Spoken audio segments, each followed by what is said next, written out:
ओम श्री गुरुवे नमः। ज्ञान का शाश्वत प्रवाह है गीता। संसार में अनेक सद्ग्रंथ हैं जिनकी काव्य, महाकाव्य, धर्म ग्रंथ, आगम निगम आदि में ज्ञान विज्ञान की संपदा व सौंदर्य विद्यमान है। इन सब के मध्य श्रीमद् भगवत गीता का स्थान स्वयं में अद्वितीय है।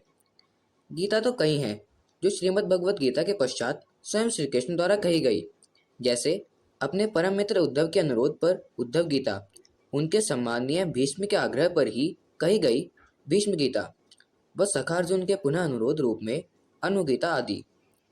स्थूल दृष्टि से सभी के वाचक श्री कृष्ण ही हैं, किंतु वास्तव में सत्य का दूसरा पक्ष थोड़ा भिन्न है।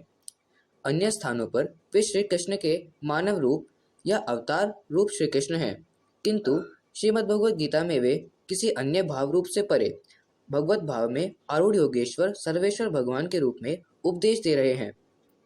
इसलिए स्वयं भगवान की अभिव्यक्ति का एकमात्र ग्रंथ है श्रीमद् भगवत गीता। इसी महाग्रंथ के अवतरण को गीता जयंती के रूप से अभिहित किया जाता है। मातृभूमि के ज्ञानोपदेश की परंपरा सदा से रही है। इसी प्रकार के विमर्श के समय वाचक एवं श्रोता दोनों की मनोभूमि शांत रहती है, वातावरण भी उसके अनुरूप ही रहता है, तभी दिव्य संवाद जन्म लेते हैं। किंतु उस साकार दृष्टि की कल्पना करना भी रोमहर्षक प्रतीत होता है। अतः यह इतिहास की विलक्षण घटना है। श्रीमद् भगवत गीता के उपदेशों का महत्व चिंतन है, उनका मूल्य सदा बना रहेगा। इसका कारण है कि ये बुद्धिगम्य न होकर बोधगम्य है। यहाँ प्रश्नकर्ता के प्रश्नों का हल श्रेष्ठ है और उसके उत्तर परम श्रेष्ठ की ओर से हैं। यह संवाद आध्यात्मिक जिज्ञासा के रूप में उत्पन्न हुआ है, जहाँ सांसारिक भाव शून्य है। संसार व सांसारिक तथ्य परिवर्तनशील व अस्थायी हैं। यहाँ समय के साथ नवीन अन्वेषण होते हैं और पूर्व प्रस्तुत मान्यताएं खंडित हो जाती हैं। श्रीमद् भगवत गीता चेतना की यात्रा है, शाश्वत का परिचय है, शाश्वत से उद्भूत है, अतः स्थायी महत्व रखती है। गीता की विचारधारा व्यापक है, उसकी लय तरंगों की तरह उतार चढ़ाव वाली और नानाविध भावों की अनुभूति प्रदान करने वाली है, जो किसी विशाल समन्वयात्मक बुद्धि और सुसंपन्न समन्वयात्मक अनुभूति का प्रत्यक्ष प्रमाण है। यहाँ सगुण के प्रति अखंड श्रद्धा है तो निर्गुण के ज्ञान की भी विधि है। एक ओर जहाँ इसमें योग रूपी गूढ़तम विज्ञान है, तो दूसरी ओर व्यवहारिक जीवन के संदेश भी हैं। स्वयं भगवान की भी विविध भीगिमाएँ हैं। वे कहीं ऋषि के रूप में उपदेशता है तो कहीं मित्र के रूप में सलाहकार, कभी गुरु रूप में फटकार लगाते हैं तो कहीं भगवत रूप में शरण प्रदान करते हैं, परम आत्मीय रूप में भक्तिभाव जगाते हैं तो विराट रूप में रोमांच भी उत्पन्न करते हैं। परम कल्याण की विविध विधियों का सुबोध मार्गदर्शन गीता में विद्यमान है। एक ही मंजिल पर पहुंचने वाले ज्ञान, कर्म व भक्ति के त्रय द्वारों की जैसी सुंदर विवेचना गीता में है, वैसी शायद कहीं उपलब्ध न हो। गीता किसी पंथ का निर्माण नहीं करती, यह तो वह महाद्वार है जिसके समस्त आध्यात्मिक सत्य और अनुभूति के जगत की झांकी मिलती है। और इस झांकी में परम दिव्य धाम में स्वयं योगेश्वर भगवान के दिव्य दर्शन होते हैं। गीता के ज्ञान में इतनी व्यापकता है कि इसे जिस रूप में धारण करना चाहे वही नवीन ज्ञान का उदय होता है। शोधार्थी के लिए गीता अक्षय स्रोत है। किंग कर्तव्य विमूढ़ के दिशा में रोगी के लिए चिकित्सा, मानसिक विकल के लिए परम मनोविज्ञान है, बौद्धिक पिपासा के लिए शीतल निर्झर तो वही संवेदनशील हृदय की शुद्ध संवेदना है।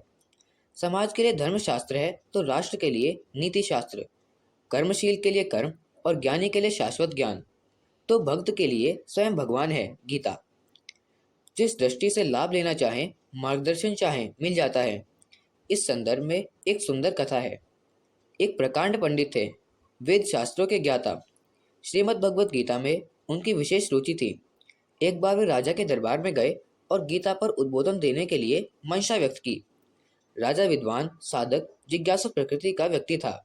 उसने पंडित जी से अनुरोध किया कि एक बार वे पुनः गीता का अध्ययन करें, तत्पश्चात राजा उनसे उपदेश ग्रहण करेंगे। अपने गहन ज्ञान के पश्चात राजा का यह अनुरोध उन्हें अटपटा प्रतीत हुआ। उन्होंने पुनः गीता का गहन अध्ययन किया और एक माह पश्चात फिर से राज दरबार में उपस्थित हो गीता के कुछ श्लोकों की धारा प्रवाह की व्याख्या की। राजा ने उनकी प्रशंसा की, किंतु एक बार और गीता का चिंतन कर आने के लिए विनती की। अब पंडित जी के मन में अपमान का दंश भी चुभा और राजा की इस बात के लिए आश्चर्य मिश्रित जिज्ञासा भी उत्पन्न हुई। वे राजा के श्रेष्ठ व्यक्तित्व व उनकी विद्वत्ता से परिचित थे। इस बार उन्होंने गीता के अनेक भाष्यों को समक्ष रखा, व्याकरण के ग्रंथ पढ़े और इस शास्त्र का गूढ़ अध्ययन किया। कुछ माह पश्चात वे राजा के समक्ष उपस्थित हुए। उनके चेहरे पर विद्वत्ता का परम तेज था। राजा अपने स्थान से उठ खड़ा हुआ और उसने हाथ जोड़कर पंडित जी से अत्यंत विनय भाव में प्रार्थना की कि उसके कहने पर वे फिर से इस शास्त्र का अध्ययन करें। भगवान को साक्षी मानकर उनकी उपस्थिति के रूप में गीता पर एक बार और मनन करें। पंडित जी स्तब्ध रह गए, किंतु न मालूम राजा में ऐसा क्या था कि वे कुछ कह न सके और न ही कोई प्रतिक्रिया कर सके और न इनकार। गहन रहस्यमयता के लिए वे वहां से चल दिए। अब प्रश्न गीता के उपदेश का नहीं, स्वयं के आत्मसम्मान का था। पंडित जी ईश्वर से कई दिनों तक प्रार्थना करते रहे। श्री भगवान की अपने हृदय में प्रतिष्ठा की और भावपूर्ण होकर अध्ययन प्रारंभ किया। माह पर माह बीत जाने पर भी वे दरबार नहीं पहुंचे।